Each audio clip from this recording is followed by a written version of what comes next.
hold up there. First time in Goodneighbor? You can't go walking around without insurance. Unless it's keep dumb assholes away from me insurance, I'm not interested. Now don't be like that. I think you're gonna like what I have on offer. You hand over everything you got in them pockets, or accidents start happening to you. Big, bloody accidents. Whoa, time out. Someone steps through the gate the first time, they're a guest. You lay off that extortion crap. What do you care? She ain't one of us. No love for your mayor, Finn? I said let her go. You soft, Hancock. You keep letting outsiders walk all over us. One day, there'll be a new mayor. Come on, man. This is me we're talking about. Let me tell you something. Why'd you have to go and say that, huh? Breaking my heart over here. You alright, sister? I'm fine. Thanks for taking care of him. Good. Now don't let this incident taint your view of our little community. Good neighbors of the people, for the people. You feel me? Everyone's welcome. Of the people, for the people. Oh, brother. I can tell I'm gonna like you already. Just consider this town your home away from home. So long as you remember who's in charge.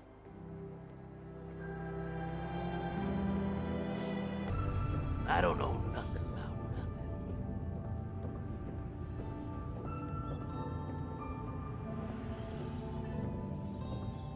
Mayor Hancock. Well, if it ain't Bobby's little patsy. Here, for protecting my stash. Wise decision putting Bobby down like that. I'm sorry for everything. Hey, this is good, neighbor. No hard feelings. Let me tell you, this classy little tri-corner hat of mine is getting heavy. Am I turning into the man? Some kind of tyrant? I spend all my time putting down the people I would have been proud to scheme with just a few years ago. I need to take a walk again. Get a grip on what really matters. Living free. Can you just leave, Goodneighbor? Aren't you the mayor? Hey, the mayor's still the mayor whether he's in residence or not. I've walked out of here plenty of times. Keeps me honest. Can't let power get to my head. That's not what being in charge of Goodneighbor is about. If you're heading out, why not come with me? Yeah, I like it. You might just be the right kind of trouble. Let me just have a little chat with my community first. Give them the news. Hey. I take requests. Hancock. Hey, mind if we talk now? Is everything all right? Yeah, it ain't anything bad. Just you taking care of Bobby. I ain't proud of having to put you through that. That sort of dictatorial shit ain't usually my style. She tried to dupe us both. Dealing with her was the right move. True, but it doesn't change the fact that she's out of the picture because of us. Hell, that sort of bull's the whole reason I became mayor in the first place. Some ass named Vic ran the town for I don't know how long before that. Guy was scum. Used us drifters like his own personal piggy bank. He had this goon squad he'd use to keep people in line. Every so often he'd let them off the leash, go blow off some steam on the populace at large. Folks with homes could lock their doors, but us drifters, we got it bad. There was one night, some drifter said something to them. They cracked him open like a can of cram on the pavement. And we all just stood there, did nothing. You can't blame yourself.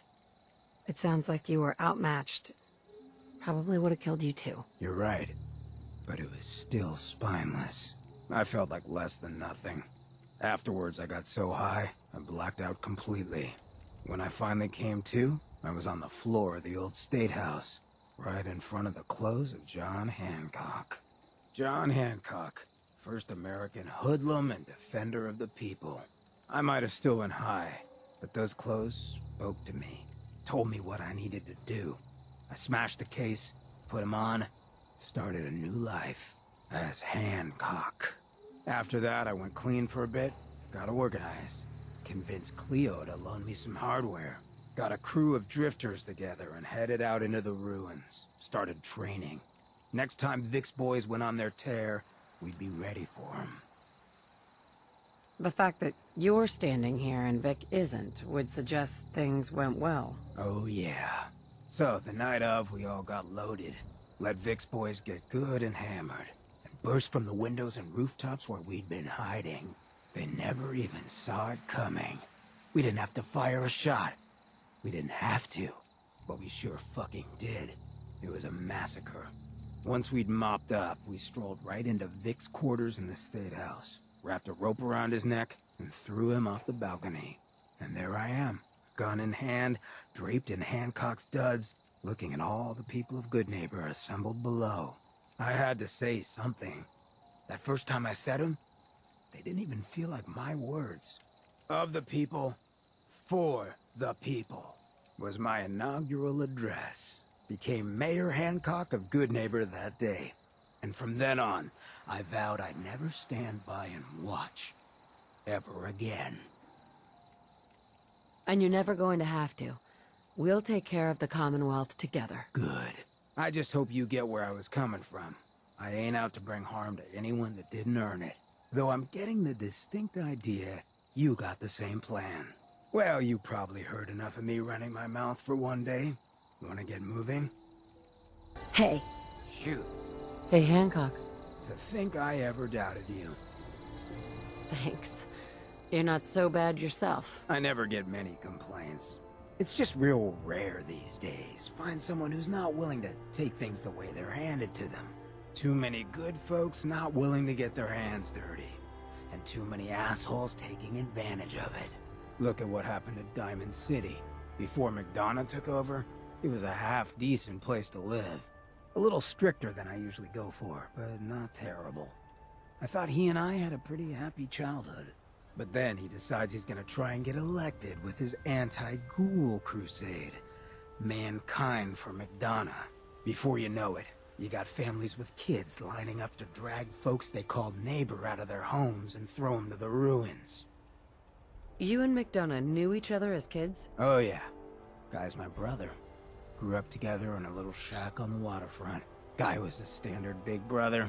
Entitled, punchy, liked to shove rotten potatoes down my shirt and slap my back. But I never thought he'd be capable of something like what they did to those ghouls. How could they do something like that? There'd always been a pretty big gulf between the folks living in the stands and folks down on the field. McDonough ran on it because he thought enough of those upper stands assholes would vote for him. Guess he was right. I remember storming into his office above the stands after the inauguration speech. He was just standing there, staring out the window, watching as the city turned on the ghouls. He didn't even look at me. Just said, "I did it, John. It's finally mine." Should have killed him right there, but I don't think it would have changed anything. Instead, I pleaded with him, begged him to call it off. He said he couldn't. He had nothing against the ghouls. He was just carrying out the will of the people. And he couldn't betray the voters. And then he smiled. That hideous fucking mile-long smile. He never smiled like that when we were kids. I didn't even recognize him. Wait, what do you mean you didn't recognize him? I don't know. Just didn't seem like the guy I grew up with. When I'd first heard the rumors he'd been swapped for a synth, thinking back on that night, I thought it made a lot of sense. But now, I don't know. I don't think I buy it. I've seen him since then, and there's no way they copied him that perfectly. Even got his tight-ass walk. But at the time, I just needed to get the hell away from him. Him and that whole damn city. He murdered those ghouls. Him and that whole damn city. I still wasn't a ghoul at this point, so I didn't have to leave, but I couldn't bring myself to stay in that cesspool after that. I'd been sneaking off to Goodneighbor for years to get decent chems, so I knew the safe routes. I managed to track down a couple of the families, lead them there, but most couldn't get used to the Goodneighbor lifestyle. I brought them food for a couple of weeks, but after a while, they just disappeared. Folks in Diamond City signed their death warrants, and all the good people were willing to just sit by and watch. I felt like I was the only one who saw how screwed up things truly were. We couldn't just pretend things were fine. Still feel that way. Or I did. Until I met you. I know I run my mouth, but having someone who sees the world for what it is, and is willing to do something about it, it's meant a lot to me. I feel damn lucky to have you as a friend. And that's what we are? Friends? Well, now that you mention it, I have been having slightly more impure thoughts than usual. Maybe we'll get to act on those. But I guess we should probably head out, huh? After you. Hey, Yeah? Hancock. Hey, when you got time, I got something I still need you to hear. Is everything all right? Oh yeah, better than that. This is just tricky. It's just being out here with you, it's made me realize most of my life to this point, I've been running out on the good things I got. I skipped out on my family, my life in Diamond City, took up with you just to get out of Goodneighbor. Hell, running from myself is what made me into a damn ghoul. But being here with you for the first time in my life, things have just felt right. And running is the furthest thing from my mind. I mean, I left Goodneighbor thinking I was gonna just sharpen up the old killer instinct. But whether it's fate, or destiny, or just goddamn coincidence, I ended up with someone like you. I turned one of the nastiest settlements in the Commonwealth into a refuge for the lost. I thought I'd done something I could hang my hat on. But being out here with you, it's made me realize just how small time I'd been thinking. And that maybe all my running, from my life, myself, maybe it wasn't such a bad thing after all. Running from yourself? What do you mean? Well, I mean, I didn't always look this good. The drug that did this to me, that made me a ghoul, I knew what it was going to do. I just couldn't stand looking at the bastard I saw in the mirror anymore. The coward who'd let all those ghouls from Diamond City die. Who was too scared to protect his fellow drifters from Vic and his boys. If I took it, I'd never have to look at him again. I could put that all behind me. I'd be free. Didn't seem like a choice at all. Turns out it was just me running from something else in my life. You may have run, but you always ran for a reason, Hancock. Been trying to convince myself of that for a long time.